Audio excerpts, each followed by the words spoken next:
On NASA's Perseverance Mars rover, we have not one, but two microphones. And these microphones are the very first instruments of their kind ever to go to Mars. I'm Nina Lanza, and I'm a scientist at Los Alamos National Laboratory. Hi, I'm Justin Mackey, an imaging scientist at NASA's Jet Propulsion Laboratory. One of the microphones is mounted on the mast and moves around as we point the cameras. The other microphone is mounted to the rover body, and it stays fixed onto the port side of the rover.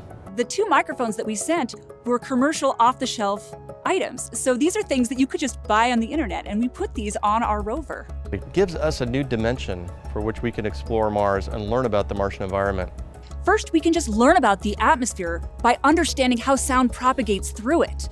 But we can also listen to the sounds of rover analyses on rocks and learn about rock material properties from that. And finally, we can also listen to the sounds the rover makes to understand better the state of health of our instruments. There's a difference between Mars and Earth sounds.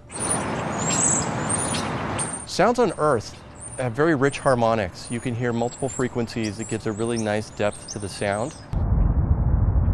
On Mars, the atmosphere attenuates a lot of those higher frequencies, so you tend to hear the lower frequencies, and it's a much more isolated sound, a little more muted than the sounds we hear on Earth. We've put together a list of some of the sounds we've recorded on Mars to date, so let's take a listen. This is the sound of wind on Mars.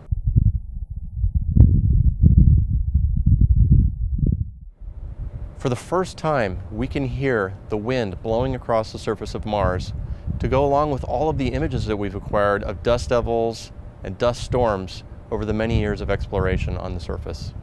This is the sound of the rover driving on Mars.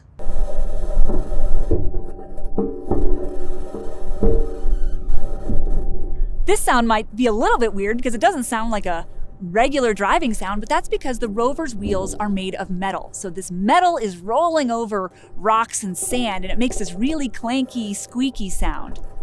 Next, we have the SuperCam laser zapping rocks.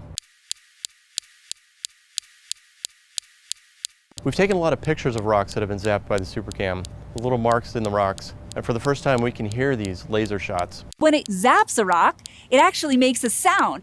We can listen to that sound and learn something about the properties of the rock that we're analyzing. This is one of my absolute favorite sounds. This is the sound of a helicopter flying on Mars. We used this sound to actually understand the propagation of sound in general through the Martian atmosphere. And it turns out that we were totally wrong with our models. The Martian atmosphere can propagate sound a lot further than we thought it could.